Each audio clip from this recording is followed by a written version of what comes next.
when the template becomes the world.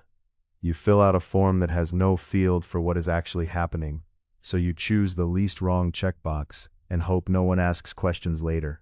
A procedure tells you to follow the steps, but the steps assume conditions that are not present. So you either improvise quietly, or you halt the work and wait for permission. The friction is familiar. The system wants predictability, while the situation demands judgment. From that friction, we can widen the question: what changes in a community when coordination is purchased by replacing local judgment with standardization? When standardization replaces local judgment, the system gains legibility and speed, but pays with flattened reality, misaligned incentives, and a growing backlog of exceptions that must be denied, disguised, or displaced. This will be an analysis of structure rather than a condemnation of order. It will claim that templates and categories are powerful coordination tools that also encode values and create predictable failure modes. It will not claim that all standardization is bad, or that local judgment is always wise, or that there is a simple balance point that resolves the tension once and for all. The purpose is clarity about constraints, trade-offs, incentives, and the second-order effects that follow when a template becomes the default description of the world. Let us examine the structure. Coordination is the work of getting many people to act together without needing to renegotiate every detail each time. It is not merely agreement, it is repeatable alignment. When coordination works, strangers can collaborate, handoffs become smooth, and outcomes are more predictable. Coordination always uses some shared language: rules, schedules, forms, roles, definitions, because shared language reduces the cost of interaction. Standardization is a particular method of coordination. It fixes a common pattern so that many cases can be handled in the same way. Standardization can be a template for how to do work, a classification scheme for what something is, or a required process for how decisions must be made. Its promise is scale. If one pattern can serve 1,000 cases, you don't need 1,000 bespoke decisions. Local judgment is decision-making that uses context, tacit knowledge, and situational awareness that may not be captured in a general rule.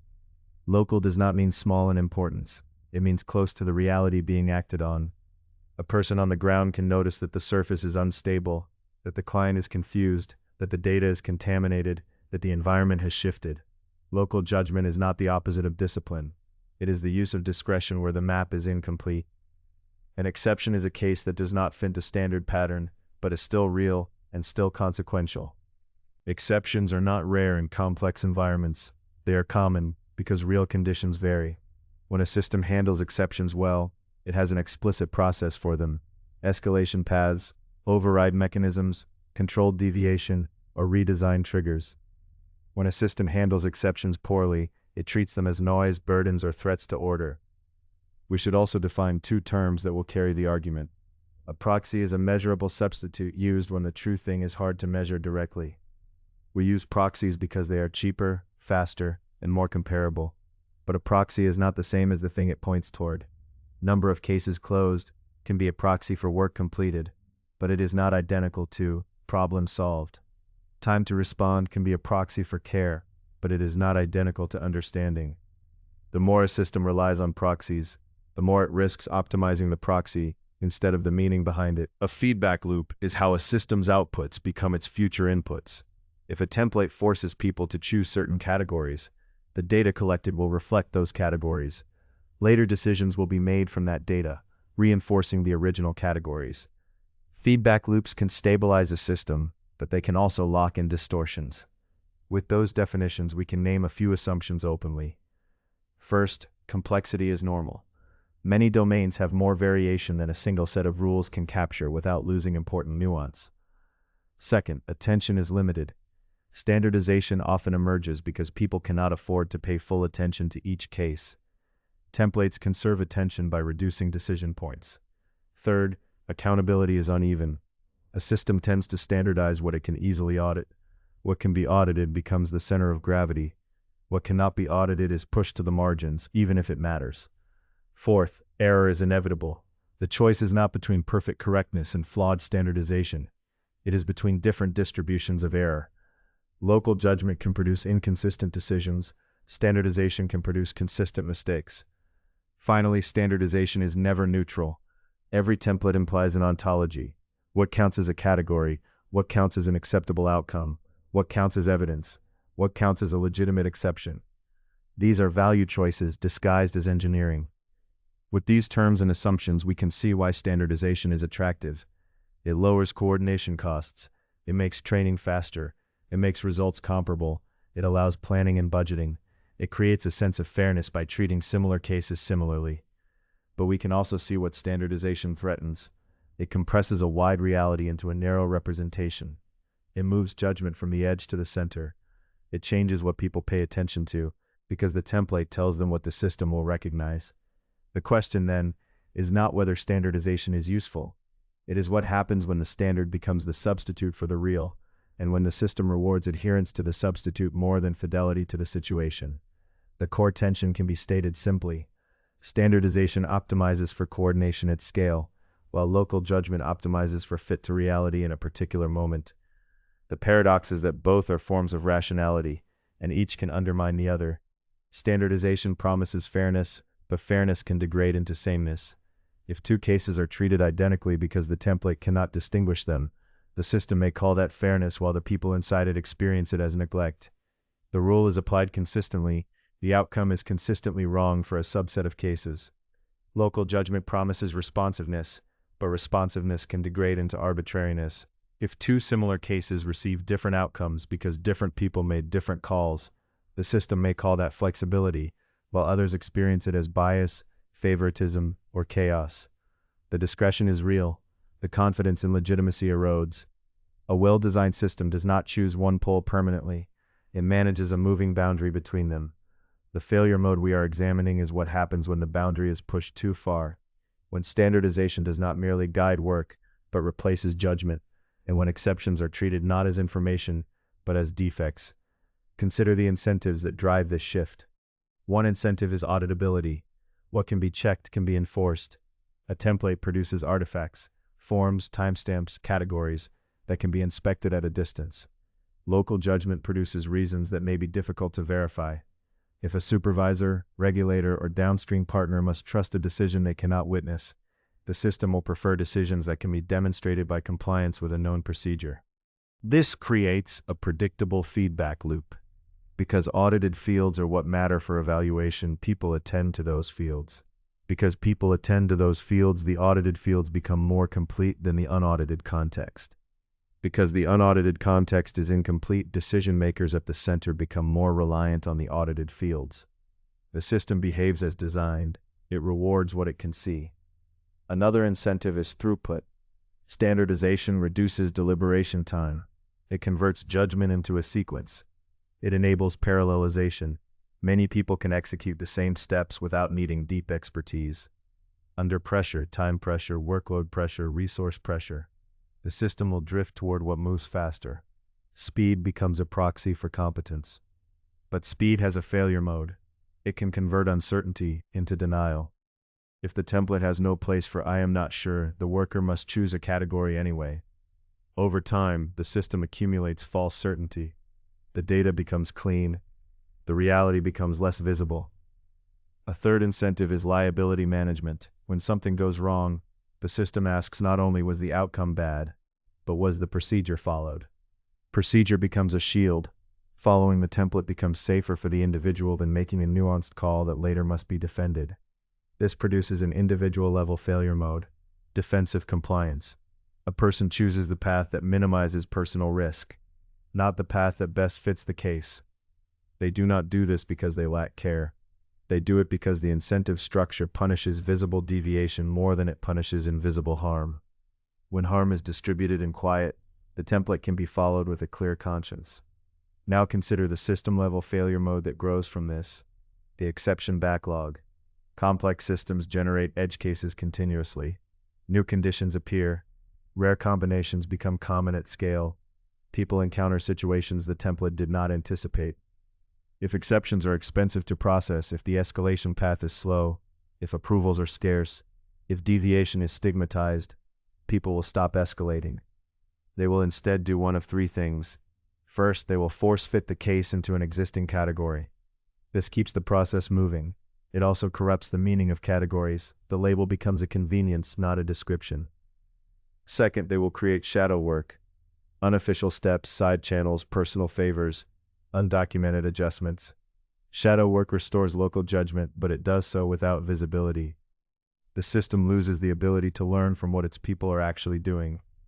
Third, they will refuse service, refuse action, or delay indefinitely because the case is not supported. The template becomes a gate. The absence of a category becomes a reason to deny reality. All three responses protect the standard at the cost of truth. A deeper paradox emerges here. Standardization is often introduced to reduce errors, yet it can create errors that are more systematic and harder to detect. Local judgment errors are noisy.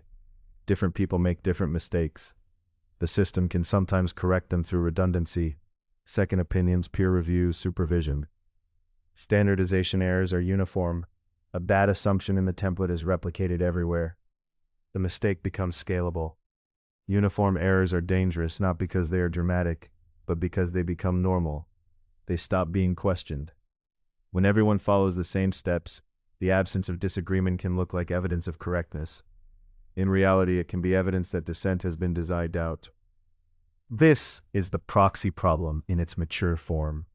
The template is a proxy for best practice. The categories are proxies for reality. The metrics collected from the template become proxies for performance. Soon, the proxies form a closed circuit. The system evaluates itself by the outputs it is already structured to produce. This is not a conspiracy. It is an incentive alignment problem. When a system needs to coordinate across distance, geographic distance, organizational distance, skill distance, it cannot afford to transmit the full richness of local context. It compresses. Compression requires choice, what to preserve and what to discard. The discarded information does not disappear. It moves.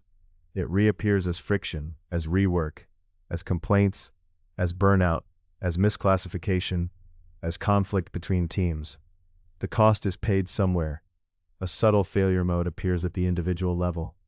Moral de-skilling. When a person's role is reduced to selecting from predefined options, their capacity for judgment atrophies, not because they become unintelligent, but because the environment no longer rewards discernment. Over time, they learn that the system wants compliance, not understanding. They stop looking for what falls outside the categories. They stop noticing anomalies. They stop practicing the skill of making and defending nuanced decisions. This de-skilling has a second-order effect. When the system finally confronts a crisis that cannot be templated, it discovers it has fewer people capable of judgment than it assumed.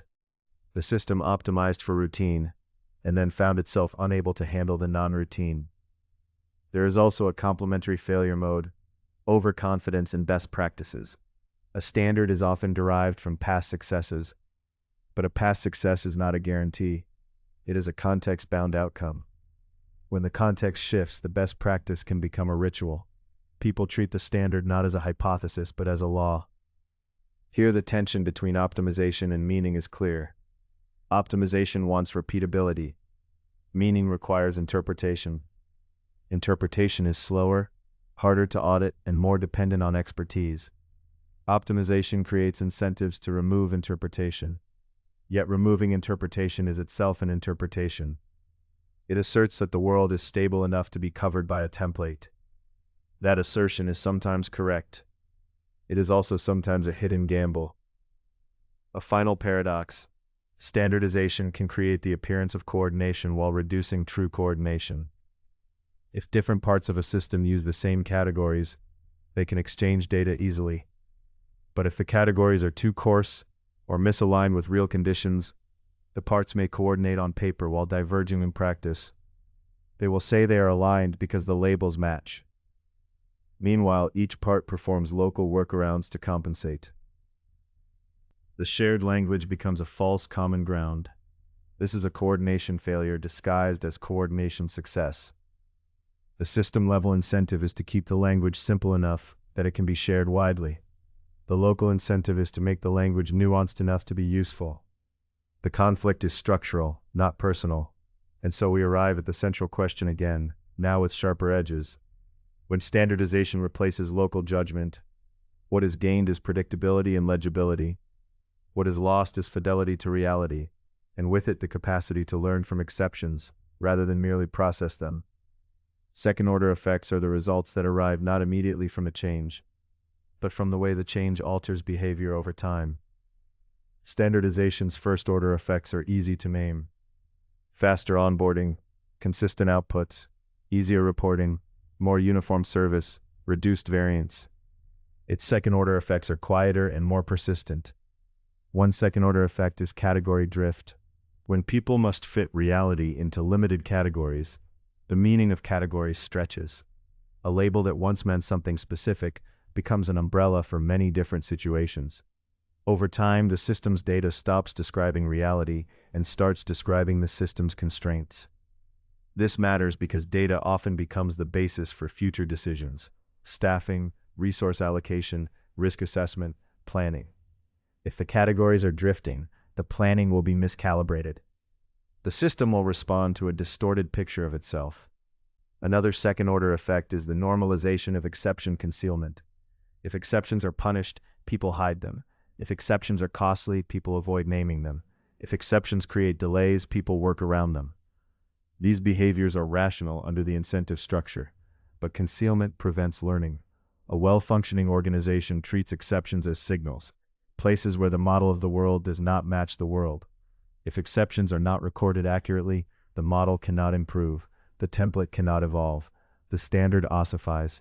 This is why the problem persists, even with good intentions. People may want to improve the system, but the system does not receive truthful feedback. It receives compliance data.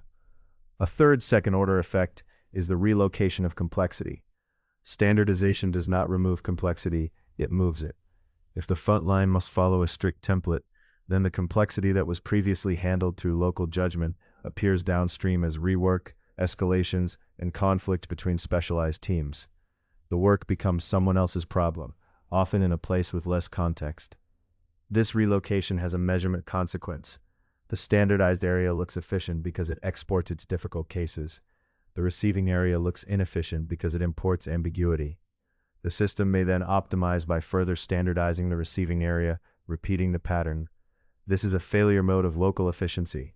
Each unit improves its own metrics by pushing unmeasured costs outward. The total system becomes less effective, while each part appears to improve. A fourth second-order effect is the degradation of trust. Trust is partly about predictability, and standardization can increase predictability. But trust is also about being seen and accurately understood. When a person experiences that the template has no place for their situation, they infer that the system is not designed to recognize them. They may comply outwardly, while disengaging inwardly. On the inside of the system, workers experience a parallel trust issue. They may believe that their expertise is not respected because the template overrides it. They may feel reduced to a function, not an agent. This is not a claim about emotion. It is a claim about role design. Roles that disallow judgment reduce the opportunity for professional accountability. Reduced trust has operational consequences. People share less information. They give the minimum required. They treat communication as a risk. The system then becomes more reliant on formal categories because informal channels carry less truth. A fifth second-order effect is the redefinition of quality. When quality is hard to measure, systems adopt measurable proxies: compliance rates, turnaround time, utilization, defect counts. These are not meaningless. They often correlate with quality, but when they become targets, they shape behavior.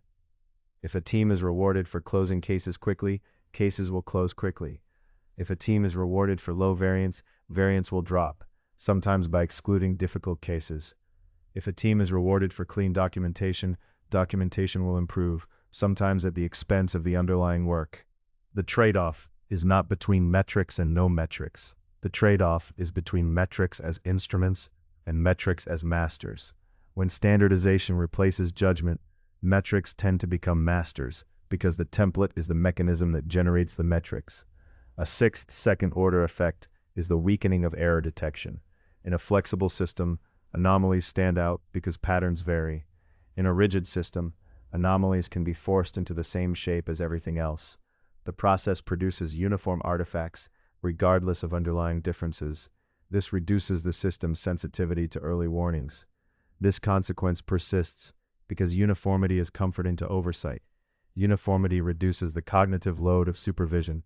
When oversight has limited attention, it will choose what is easy to review. That creates a feedback loop. What is easy to review becomes what is valued becomes what is produced. A seventh second-order effect is the template-first mindset. People start to ask not what is happening, but what does the system allow me to record? They start to see the situation through the interface, through the categories, through the available workflows. The map becomes primary, the territory becomes secondary. This mindset can be efficient in stable environments. In unstable environments, it becomes brittle. A brittle system is not merely one that fails, it is one that fails abruptly when conditions exceed its design envelope. Standardization narrows the envelope by definition. Local judgment expands the envelope by adapting in real time. When the envelope narrows too much, the system works impressively until it does not. Finally, we should note why these consequences are hard to reverse. First, standardization creates switching costs. Once training, tooling, reporting, and accountability are built around a template, changing it disrupts many dependencies. Second, standardization creates winners and losers. Those who benefit from legibility and control often have influence over the system. Those who bear the cost of misfit often have less influence, or their costs are diffuse. Third, standardization creates a narrative of professionalism. We follow the process. That narrative can become a proxy for integrity. Departing from the process can be perceived as irresponsibility, even when it is necessary. None of this requires malice. The persistence comes from incentives, from attention constraints, from the natural desire for order, and from the genuine benefits that standardization provides. So the consequence is not a simple decline into dysfunction. It is a trade-off landscape in which some goods become more available, speed, comparability, control, while other goods become less available, discernment, adaptation, truthful feedback, and the humane handling of exceptions. The question is whether the system remains aware of that trade-off, or whether it begins to treat the trade-off as invisible because the template has rendered it unmeasurable. The pressure towards standardization is understandable. Coordination at scale requires compression. Compression requires categories. Categories create legibility. Legibility enables planning and accountability. These are not trivial goods. The question is what kind of reality the system is able to acknowledge. A system that cannot represent exceptions will behave as if exceptions do not matter. It will not say this out loud. It will simply allocate no time, no resources, and no permission to handle them well. The exceptions will then reappear as conflicts, delays, and hidden labor. A system that cannot tolerate local judgment will behave as if judgment is a threat. It will convert professional responsibility into procedural compliance. This reduces visible variance while increasing invisible mismatch. Yet a system that relies entirely on local judgment will struggle to coordinate across distance. It will produce inconsistencies that harm fairness and undermine trust. It will consume attention that people do not have. So the paradox remains. The more we standardize to reduce chaos, the more we risk producing a quieter chaos, one that lives in misclassification, in concealed exceptions, in distorted data, and in de-skilled judgment. The disciplined question is not, should we have standards, but where do we permit judgment? And how do we keep that permission accountable without making it impossible? That question is not resolved by a slogan.